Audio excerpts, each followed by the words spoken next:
You found it. Your home for the best content on your favorite team, the Fighting Tigers of LSU. Do us a favor, subscribe to the channel, leave your comments below, and be sure to smash that like button.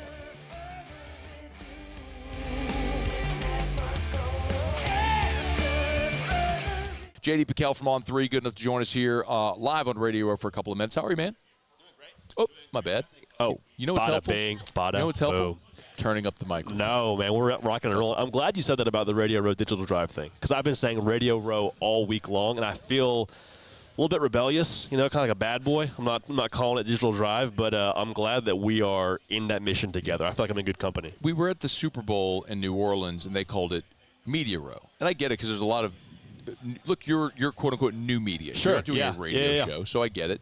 But Media Row feels like that might be more appropriate than Digital Drive. Just more prestigious, too, right? It feels that way. I don't know. If it's good enough for the Super Bowl, more important. It's good enough for the Super Bowl, good enough for SEC Media Days.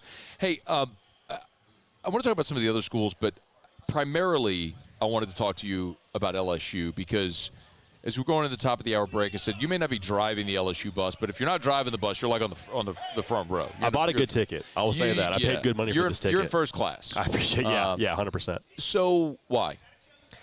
I think so much of it is the climate of the SEC right now. Like, we're looking across the board, and everyone said this, I feel like, ad nauseum, but there's so many just new dudes pulling the trigger. I mean, Texas, I think Arch Manning is going to be good. Like, we think he's going to be good enough to push him to a national title, an SEC title. And the same deal with Georgia and Gunnar Stockton and Ole Miss and Austin Simmons. And so you start to, do the process of elimination of, like, quarterbacks you believe in. And I'm like, I know what Garrett Nussmeier is. I know, at the very least, I know what he is as a first-year starter. And he gets another year. He gets more weapons. They went to work in the transfer portal. Yeah. And, I, for better or for worse, I don't think I'm in the camp of Brian Kelly being the problem. Now, is he without flaw? Is he a perfect head coach? I don't think that exists. But this idea that he's the one holding them back, I'm like, well, let's let it bake a little bit longer. Let's see what it is after another year in the saddle. Let's see what it is when he gets his culture and his roster and all those things. So, guys coached over 20 years and won 70% of his games, north of that. Probably not the main issue, so to speak. I do think there's a bit of the lazy echo chamber narrative with Kelly. Again, he's made mistakes, no doubt, but he's been a head coach for 35 years. He's won a ton. Like, he knows what he's doing. What do you feel like you know about Nussmeier?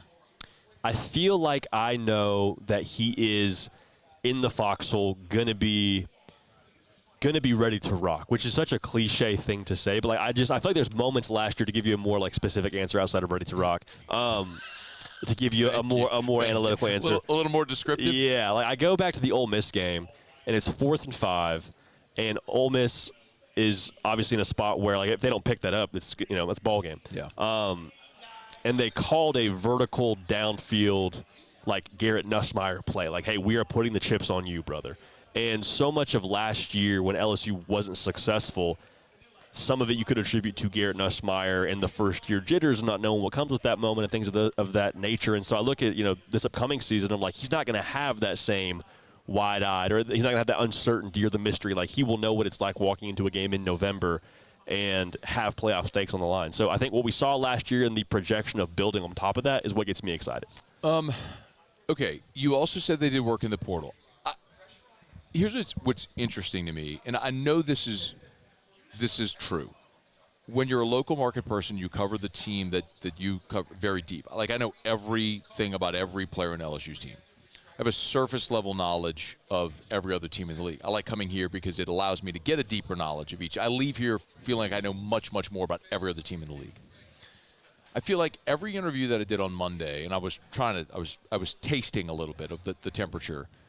I would ask, like, do you know who Braylon Moore is? Or do you know who Mansour Delane is? Or do you know who fill-in-the-blank transfer, A.J. Halsey is? And I got a lot of blank stares. I don't think people realize what LSU did in the portal. So from your perspective, outside in, what do you see as the key ingredient of what they did in the portal? In terms of, like, specific acquisitions? It doesn't even necessarily have to be that, but maybe more the approach.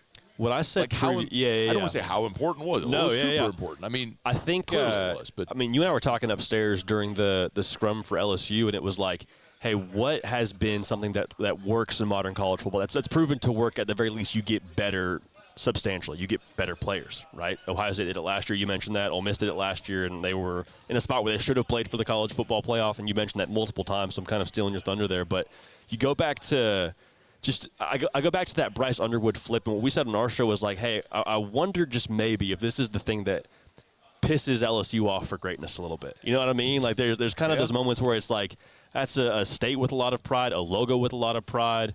And when you have pride, there's always people with deep pockets somewhere in the vicinity. Like, is this kind of that origin story moment that takes them from being a school that participates in the portal to actually, like, winning in the portal? You know what I mean? There's always those kids during class that raise their hand to get their participation points and just kind of speak and say something. And there's kids that actually add to the conversation. LSU is adding to the conversation in the portal.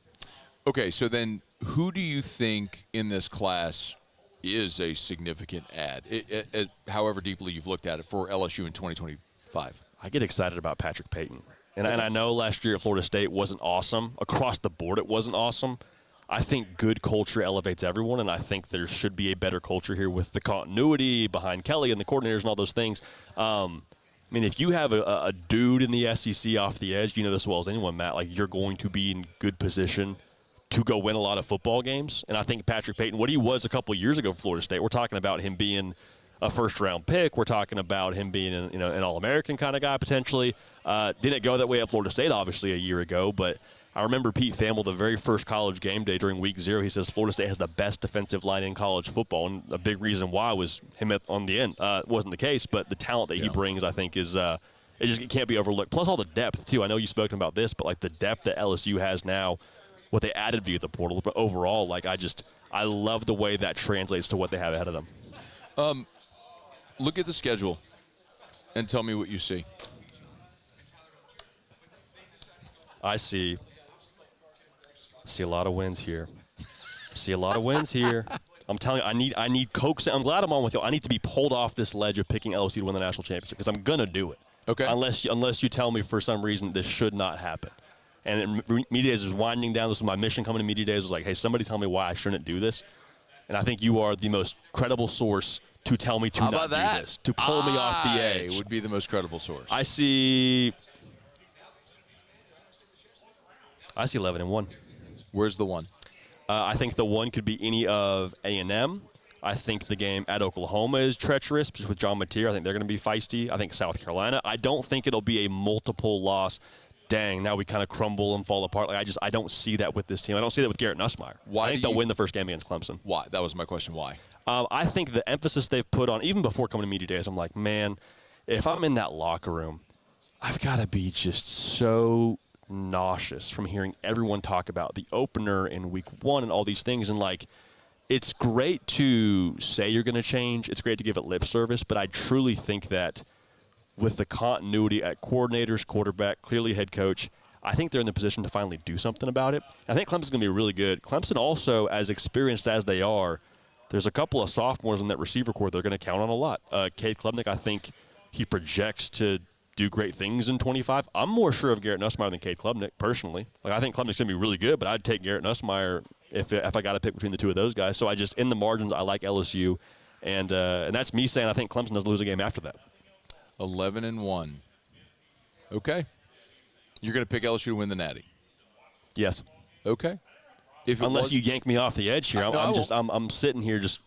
I won't. If it's not LSU, here's the thing. I always think it's very hard to project in a playoff era when I don't know what the draw is. Yes. You know what I mean? Yes. I think they're very capable. You got to get in, so you got to navigate that to get in to win it. If it wasn't LSU, who would you pick to win the national championship? I really like Clemson, even though I just dogged on them about how they look versus LSU. I do like Clemson, so there's that part of it. I'm not so sure that Ohio State doesn't have a guy in Julian Sayin. They have arguably the two best players in college football with Caleb Downs and Jeremiah Smith. I think if you're talking about new quarterbacks and the roster around them that they're being plugged into, I think Ohio State's probably the next best spot. I wouldn't be shocked if Ohio State repeated. Okay. Complacency is a real thing, man. It is. And I will be fascinated to see how Ryan Day handled it. Like, Kirby did fine. Yes. Nick Saban was the master of it. How's Ryan? I don't know. We saw Michigan win a national championship. Harbaugh left, and they went 6-6. Yeah. Now, if Harbaugh's back, how is that different? I have no idea. But that's a fascinating part of the conversation about Ohio State. JD PicKell from On3. Make sure you'll follow him on X. Watch his stuff. He's picking LSU to win the national championship. He should be your best friend. Like Garrett Nussmeier, I'm ready to rock at all times. He's ready to rock. Ready to rock. Thank you for coming by, man. I appreciate you, man. Hey, thanks so much for watching. Please leave your comments. I love to interact. And be sure to hit the red subscribe button below.